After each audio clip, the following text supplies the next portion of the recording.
afternoon, I'm Nomaza and these are your headlines.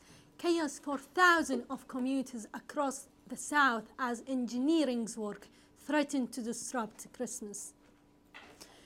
1 in 4 adults in Hampshire are drinking too much. Why this new website could help you cut down?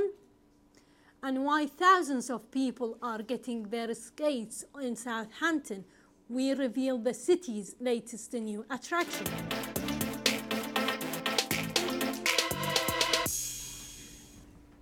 Rail passengers are bracing themselves for the festival period as engineering's works and strikes are expected to cause chaos in Southampton this Christmas. Buses will replace a train between Southampton Central and Southampton Airport Parkway because of a multi-million pounds improvement programme. We cross over now to Josh Stokes, who tells us more about it. So Josh, what's happening? Yes, that's right, Noor. Well, there's going to be £8 million put into rail improvements here during the Christmas period. Engineers will be renewing 200 metres of track and replace 6,000 metres of cabling. Surprisingly, though, passengers seem to be more understanding of the project than expected. Very unfortunate that people's journeys are going to be disrupted, but essential work has to happen. Personally, I get the train quite a lot, so it's a bit of a nuisance for me. I'd prefer if it didn't happen. This stuff has got to be done, because it will not be safe if they don't do it. Very understanding responses there, but still some concern amongst passengers. But how much disruption this will really cause remains to be seen. Thank you, Josh. The Chancellor will present the autumn budget to Parliament tomorrow. Our politician reporter Luke Henry has been looking ahead to it. The Chancellor, Philip Hammond, is set to unveil this year's autumn budget tomorrow. So what can we expect to see?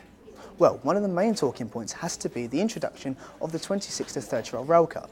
This could save lots of money for millions of people in their 20s. There are also other initiatives aimed at younger people in this budget, as the Chancellor looks set to tackle the matter of student debt and also aims to get the young people on the property ladder with a house building drive, which is set to be the focal point of this budget.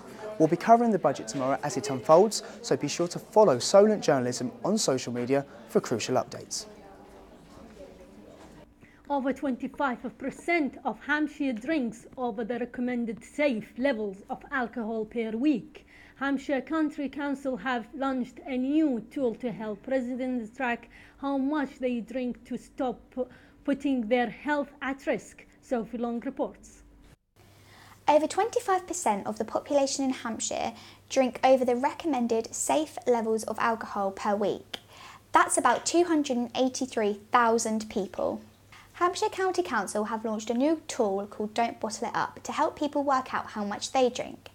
This tool offers support for you and a loved one, facts about alcohol, and an online test. As a person who doesn't drink, I'm interested to see what questions this test asks and what results my friends and I get. Now, the test starts by asking some general information about the individual. It then goes on to calculate how many units of alcohol you drink. After the hard part, it asks some multiple choice questions about what happens when you drink, and then you get a result. The official advice on sensible drinking limits is that both men and women should not drink more than 14 units a week on a regular basis. They should also spread their drinking over 3 or more days. This tool's main aim is to calculate exactly how much an individual drinks and if it is in fact too much. And this is my final result. If you would like to take this test, go to the Don't Bottle It Up website or download the Drink Coach app. I'm Sophie Long for Solent Journalism. 349 people were killed last year after people broke the speed limit or drove too fast for the road condition. The shocking figures were released as part of a road safety week, which urged dangerous drivers to change their ways. Over the next 12 months, Hampshire Police plan to educate people about speeding, use of mobile phones, not wearing a seatbelt, and driving under influence. Thousands of students have been given the chance to meet the potential employees at Southampton Solent University job fair. Over 60 campaigns come as spark to showcase job opportunities for graduate students. They could also get their CVs checked, professional photos taken, and apply for work placements. It's the biggest number we've ever had for a jobs fair, so yeah, we're delighted. Obviously we'd love more, and we're already starting to plan the next one and thinking, how can we spread out maybe and get more employers on campus. And other employers have said to us they'd like to be able to bring more kit and more things to show and share with students, so hopefully we'll just get bigger and better. The lights are on, the Christmas market is open, and now the ice rinks has arrived in Southampton.